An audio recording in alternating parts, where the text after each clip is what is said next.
Excuse me, we have children in our Mr. Gordon, please. Okay. All right. Well, I will strive to be nice. All right, here we are at the website, and of course, I guess the first thing people need to know about ASCC Online is how to get to it. And it's really easy. You go here to log in to ASCC Online, and you just click on it. And it has the directions right here on how to log in. It does enter your student number, but if you're a faculty member, it's your Social Security number, which is not great internet security, but it is what it is. And your PIN number is your birthday, and it tells you how to enter it in down there. You can't change your Social Security number. You have to keep using it. But when you get into ASCC Online, I strongly recommend that you change your PIN to something that's not your birthday. My favorite one is 1, 2, 3, 4, 5, 6, 7.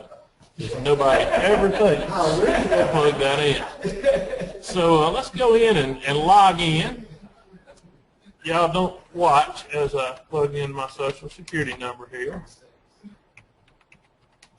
6, 7. Okay. Hit log in. And there we are. Now, I apologize in advance. There's not going to be a whole lot I can show you because this is being recorded. I don't know when it's going to be watched, who's going to be around. You do have access to very sensitive student information on ASCC Online. And we are bound by FERPA rules not to disclose those kinds of things.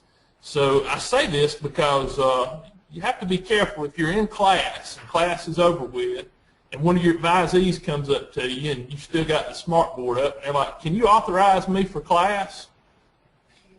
If you click on it, then people are going to be able to see like their grades and their address and their phone number. So keep in mind this is valuable information that you have access to, and you need to be real careful about who sees it. And make sure your computer's not up where 30 people can see it on a screen that's 3 feet wide and 4 feet high. I think that would probably constitute a FERPA violation. All right, you'll see there's 3 categories over here on the left under main menu. I guess first I need to tell you about that spring 2015 up there. You can access different semesters. You can go back and look at grades and various information. You just go back up here to the right where it says academic term, and you can go back to the first semester that you were employed by the college, and you can access information.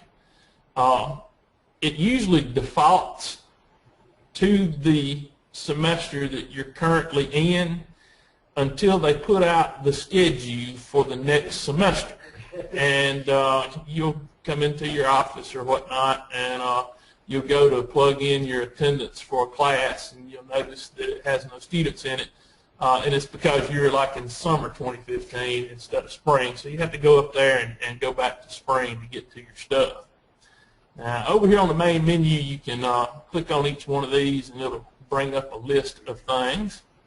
Under course administration, you got some pretty valuable tools in there. If you're an instructor, you can print off your official course rolls. I print those off and use them to take attendance every day. You can record your grades. You can check who's pre-registered for your class. You can check your students' schedules. For instance, I don't know if any of y'all have ever taught any students that missed an exam. I'm sure none of y'all have ever had that happen. You know, they have to come in and do a makeup, and it's amazing how busy they can be. And they'll say, oh, I got class all day. You know, in God we trust, everybody else we check. And you can go in there and check to see if they have class every day. And for what it's worth, you can check their learning styles, which you should be doing, and teaching to those learning styles in the required manner. I'm not going to click on any of these. Well, I can show you this. This is what it looks like. It gives you the number of people in there, and then you click on it, and you can get to the roll. I don't want to divulge who's enrolled in my classes because I don't want to have to talk to the FBI, so we'll just leave it at that. But you just click on it, and you can print out your roll by going up here and hitting print, and go into your appropriate printer. Any questions about how to navigate any of those? Are y'all still awake over there? Miss Pam, are you okay? Good. Okay, all right, okay. Underneath there we've got miscellaneous, and it's a gathering of miscellaneous stuff under there. You can look up courses. For example, if you have an advisee that wants to sign up for a class in Gilberttown, you can go to Gilberttown, and it's an English class, and you can look at all of the English classes in Gilberttown and see who's teaching and what time they are and whatnot. That's pretty helpful. If you have to get up with somebody and you don't know their class schedule and they're an instructor, you can track them down by going into that. You can check them by name too there, so you can do that. You can also look up students. You just go to the student lookup, and you can type in their last name and hit submit. And for reasons as I've stated before, I'm not typing in anybody's last name, not even Smith, because I just have an army of people coming after me there. Underneath miscellaneous, you've got course attendance. Now, there's a couple of important things here that you need to be aware of. As y'all all know, we have to do an attendance verification within the first week of class to verify our roles. And it'll come up right here, and this is where you go to do it. And you just click on that, and it'll give you a control number, and you go in and you pick your class and you punch in your data. That's where you go to do that. Did they ever say what it was mandatory we had to use the attendance here? No. Recorded on it? It's optional. It's optional. I would encourage you to go ahead and do it. It's really easy to record your attendance on here. You just go in right after class and you click on the class and you click on the date. Well, it's easier. It makes it easier on you because at the end of the semester when you've got kids that have dropped or withdrawn or failed or whatnot, you don't have to go and look up the last date attended. It's all right. The data can be shared. Yeah. Doing it manually. Yeah, you can share this. I mean, they've got it in student development. I think they had an issue pulling it up, but in theory, they can see who's coming to class, who's not. You do that because I did it because I thought we had to. Do your grades. Yeah. The last day attended, it shows up on mine. Yeah. And it's like, oh, they took it off of that. So. Yeah, it makes their process and the paperwork a lot easier, and it makes your paperwork a lot easier too. And hey, who ain't about reducing paperwork? I mean, let's face it. I have stopped. Yeah, there you go. There you go. And you can also look up attendance summaries for each class that you teach by clicking here on attendance summary. I was going to bring up one, but it's supposed to give you this, and you click the class, and you can see who's been to class and who has not. Y'all edit that out for me, please. Yeah, I'll edit it out, Marcus. All right. Any other questions about course administration, miscellaneous, or course attendance? All right. Let's look under the Advisor Information Center. If you are a faculty member or a staff member, you generally have to deal with advisees, and they'll come into your office and need certain things. Usually the first thing they want is to get authorized, and you can do that by going to advisee records, and you advise them by clicking on Update Authorization. Now, there's two ways to find students. If they are one of your advisees, they're under this little bar right here where it says select student. I'm not going to click on that because I don't want to reveal any information. But you can click on that, and if they're one of your advisees, their name will be in there. But how many of y'all have had students come in that are not your advisee? Yeah, they always do. And how many of you have had students who don't even know who their advisor is? Like that does happen. You can track them down by entering their student number in this bar. But how many of y'all have ever had a student that didn't know the student number? No problem. You just go down here to miscellaneous and go to student lookup, and you type in their last name, and it will give you all of the students with that last name and their first name, which is helpful in identifying them, and their birthday. So that if there's 2 Joe Smiths, you can narrow it down. And their student number will be on there, and all you have to do, the best way to get that student number is just to move your cursor over there, highlight it, copy it, and then go back over here to where you were doing the authorization and paste it in there. That's the most effective way. They have a thing that says you can select that student, but it doesn't work for some reason. I don't know. I'm not a computer engineer. You can look at a student's schedule. You just go in and choose it right there. You can look at transcripts. All of this has the same interface right there to get to it. And you can sign them up for classes yourself, although I would strongly recommend that you encourage them to do that on their own. But go back and check behind them, because they don't always sign up for the classes you tell them they need to take. Nothing really you can do about that. They're grown adults, but you can call them in and try to persuade them that, you probably don't need to take calculus when you should be. I don't know, but it won't let them sign up for that anyway, so it is what it is. Again, underneath the miscellaneous, you can look up courses. That's really helpful when you're doing schedules. You can look up a list of your current advisees. I got burned last time. I'm not clicking on that. But you can click on it and see who your current advisees are. I've never flagged an at-risk student, and this is a new feature that I didn't realize was on here till today. But I guess if you have some students that are not coming to class or not doing too well academically, you can click on that and go through a procedure to let them know over at student development so they can call them in, maybe have a talk with them. Any questions about the Advisor Information Center? All right, well, let's close these out. And let's look at Employee Information Center. Now, not everybody here teaches. Understand that. Not everybody here does advising.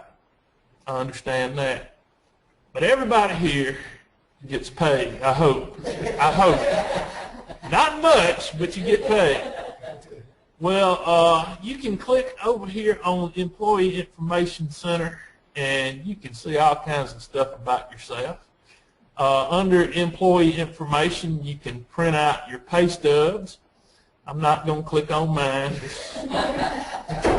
I mean, payday's 25 days away, and you'll see why I count it down like that if you can see my pay stub. But you can click on that, and you can go back to the first pay stub that you got at Alabama Southern and print that out. And if you are doing taxes or whatever, or maybe you run into the IRS and you got some issues, that could be pretty handy. And of course, now that we've gone to direct deposit, where you don't get an actual hard copy of your check, it's always good to go in there and check and make sure stuff's being taken out correctly. And there are times where your check will be off $1 or $2, and you go in there and it says for insurance or whatever, they have to do certain adjustments to payroll from time to time over there, and usually we get an email about that. But if you see it and you don't understand what it is, you can just go over there and check it right quick. You can also check your leave balances over here. You can figure out how much sick time and vacation time and I guess what they call flex time, is that? The faculty doesn't have that, but you know, you get certain amounts of time off, and you can check your balances there. I'm not going to click on it because, again, I hate for y'all to see how much leave time I've got. Right here is your change PIN option, and that's where you can change your birthday, and you really need to do that. You know, you just click on that, and you enter your new PIN there and hit submit. And next time you go to get into ASCC Online, use that new PIN. Don't forget what your new PIN is, people. It's very important that you don't you know, enter it in. And I mean, I got short-term memory loss up there. The other day I looked for 5 minutes for a Diet Coke I was holding in my hand. So you know, y'all might want to write that down before you plug it in. Just make sure you do it. Under modify my information, if you move, you can put in your new mailing address, your new physical address, so that the college can send you important information and whatnot. If they have any personnel records that they need from you, transcripts, anything of that nature, you'll get a message, and there'll be a little thing out here, and you click on it and put that in. And then you can see what information the college has. And you need to check that fairly often too, because you know, computers are not foolproof. They default and have issues, and you might be missing some information. Maybe they're sending you a check for something.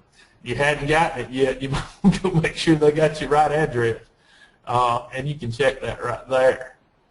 Now, underneath that is online requisitions. I don't fool with any of this, and yeah, I just don't do it. I'd rather go over to the business office and bug them. But you know, if you don't want to get a nasty look or something, and you know, if you are not on the Monroe campus or near the top online requisitions, y'all have any questions about that? Because my knowledge of that is very slim. So. But you can click around in there and see, you know, find all kind of stuff. And finally, you get to miscellaneous down here at the bottom. And I don't think there's anything in that.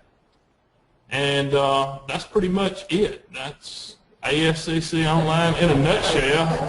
I hate we had to spend 30 minutes rebooting a computer to see that, but I'm willing to field questions if y'all have any. Let me log out. How do you look at other people's Facebook? I don't know about that, John.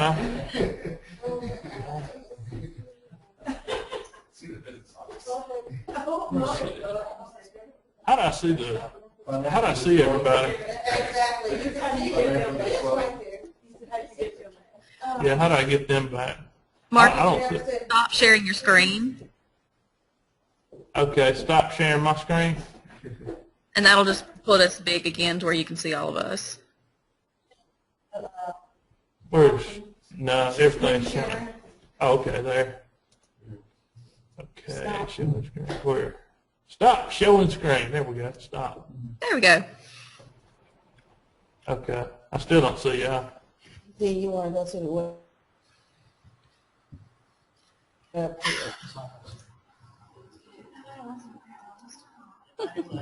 Okay.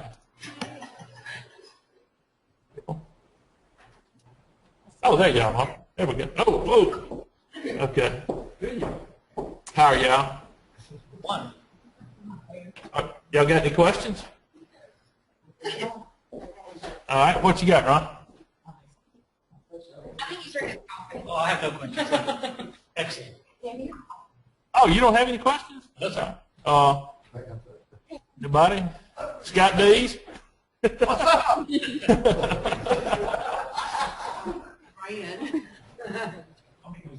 Yeah.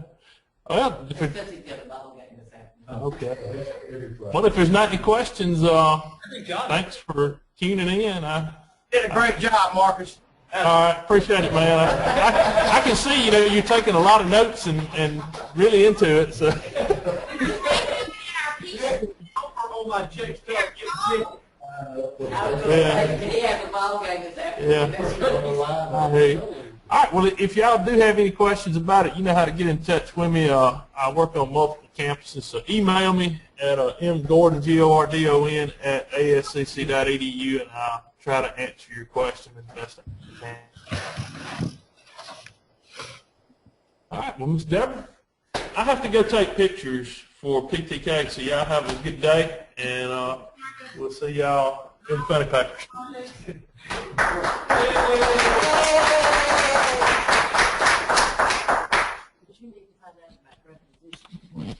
I probably do. Yes, I do. And budget. There is some tricky things in there about vendor numbers. But you need to get up here and do a quick mini course in there. Oh, you know how to do it. Give you a plan of our group this morning. Budget's no time. Oh, you don't have to do it. All right, I'll see y'all later. Thanks, Marcus. Okay. Okay.